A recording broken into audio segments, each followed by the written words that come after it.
Cornerstone Partnership, we're a housing provider. We work with local authorities, charities and sometimes with healthcare providers to provide housing. The main function is housing for those in need, so sort of strapline is homes that help people. The people that we're helping, primarily people who are in a difficult situation, so lots of the families we work with are homeless and they've come into that situation through lots of different reasons. Usually there's some complex needs around them, so we're helping people who otherwise wouldn't be able to get housing. The reason why we started Cornerstone Partnership, I'm a Christian and I'd been in the corporate world and I felt like there was something more I needed to give back to be able to help people. So I was a landlord and I thought actually maybe there's something in terms of property that I can do to help people. And then I met my business partner Dean. He was also interested in property and we got talking about ideas. So we went for a coffee, got talking and said, I sort of shared my vision that I wanted to do something to help people, and he said he would be interested in doing something socially as well, and that's where the idea come from. We just started thinking, how can we use property to make a difference to people but build a business that's sustainable? Homelessness is a massive problem across the UK, but there's a real focus within the West Midlands.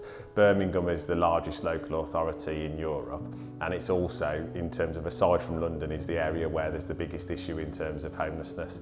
If you think about the whole picture of homelessness across the UK, there's 1.4 million people on council housing waiting lists, 145,000 children in temporary accommodation that don't have a place that they can call home, and that's a massive issue. There's recently been an all-party parliamentary group on the effects of temporary accommodation on children, and they think it's a ticking time bomb in terms of more complex issues. So for us, even though we are a small provider in the sense of the total scale of the problem, for us it was about how can we be part of solving that problem, and that's where FDC came in.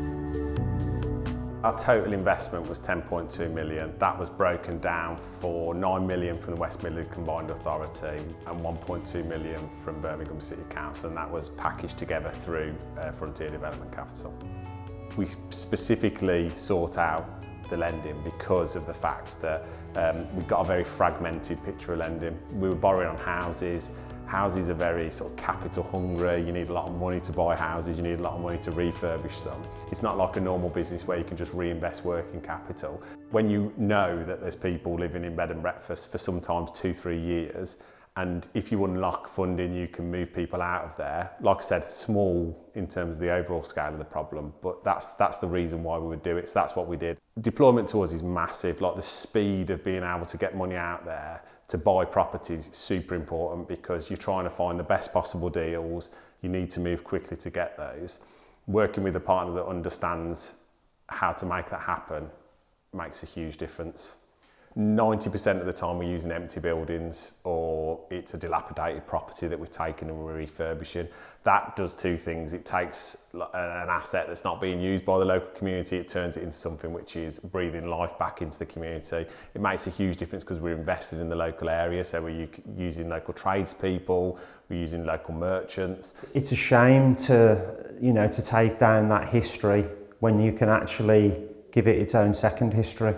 And bring that into reuse.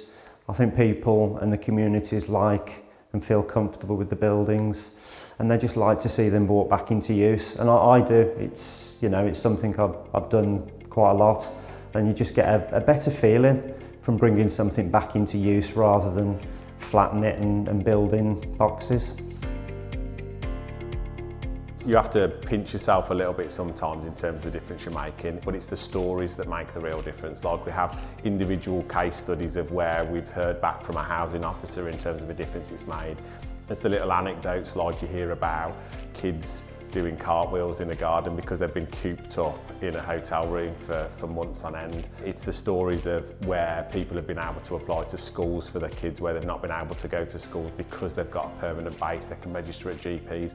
It's the differences that it makes on a real level to the families that we work with that's the real impact for us. Yes, numbers means more helping, but actually it's those little stories, and that fuels the team as well. They're super excited when they hear it.